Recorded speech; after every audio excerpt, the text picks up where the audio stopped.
In this video, we're going to talk about fixed costs and variable costs, total fixed and total variable costs. So fixed costs don't change over time. They're consistent over a long period of time. So month to month, it's going to be the same. The best example of a fixed cost generally is rent. So think about a business who has to pay rent, whether they're selling 0 units down here or a lot of units up here, they're still going to pay the same amount of rent.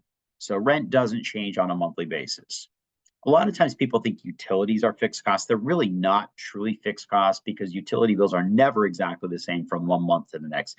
Maybe internet would be an example if you consider internet a utility. But outside of that, your water bill, electric bill, your fuel, heating fuel, those sorts of things, they're going to vary wildly on a monthly basis. So utilities are not a fixed cost.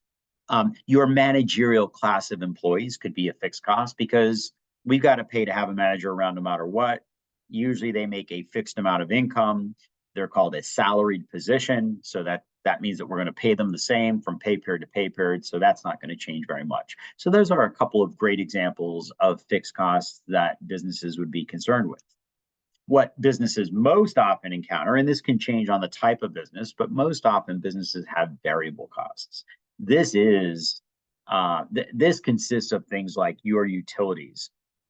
This would consist of most of your different types of employees. If you're a coffee shop and you're selling cups of coffee, here are your units sold down here on the x-axis. So here are your units sold. And basically what's happening is this. When you're selling 0 cups of coffee, you don't need to have any supplies. So think about a business the month before it opens. They're paying rent to get that place ready to open, but they're not selling any coffee. So they don't bother to buy any coffee cups, any coffee, any creamer, any sugar, anything like that. And so your variable costs are 0. When you open up, in the first few months, it's going to be kind of slow. You're not going to do a lot of business. So you have this little bit of a spike here that occurs, and things level out with variable costs, and the costs flatten usually for a little bit. And then you hit another amount of output, and then costs increase again. And so here would be an example. Let's say you're that coffee shop again, and you decide that when you open up, you're going to have 2 baristas. And so for each cup of coffee, you've got to buy more cups, you've got to buy more sugar, you got to buy more creamer. But at a certain level, you don't need any more employees. So yes, the first few cups you're adding an employee, the next few cups you're adding another employee, but things kind of level out there if you're an efficient business. So you kind of get this leveling out, and then things get crazy and it spikes again. And the example that I use here is like, think about a restaurant who's doing a lot of business, right? And if you've ever been in a restaurant that's doing a lot of business, if you're in the kitchen, it's chaos. People are bumping into each other. You hear glasses falling on the floor and smashing. Anytime you hear that kind of thing, or you see all sorts of chaotic environment, that's a business with a lot of output, right? So the number of units sold here are increasing, and the cost to do that increases crazy at a crazy level, right? So the amount of supplies you have to buy when your business is really busy is really great compared to when things are slow and you're just buying a little bit of supplies here and there. And so variable costs increase pretty rapidly as your output begins to increase. This varies by business, so there's not a single curve for total variable costs, but this kind of gives you an idea of what it should theoretically look like in an average business.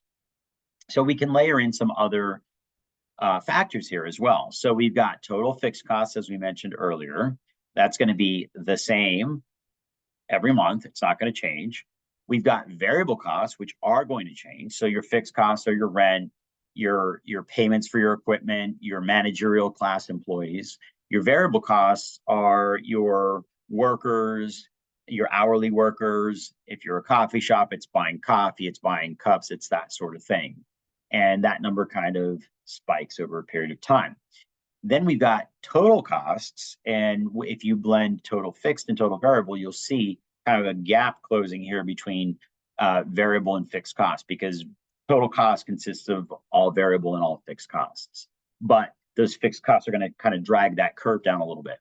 And then you've got your revenue line here. And your revenue line is how much money you're making. And the point where your revenue exceeds your total costs is called profit, which is this section right here. So you're making money.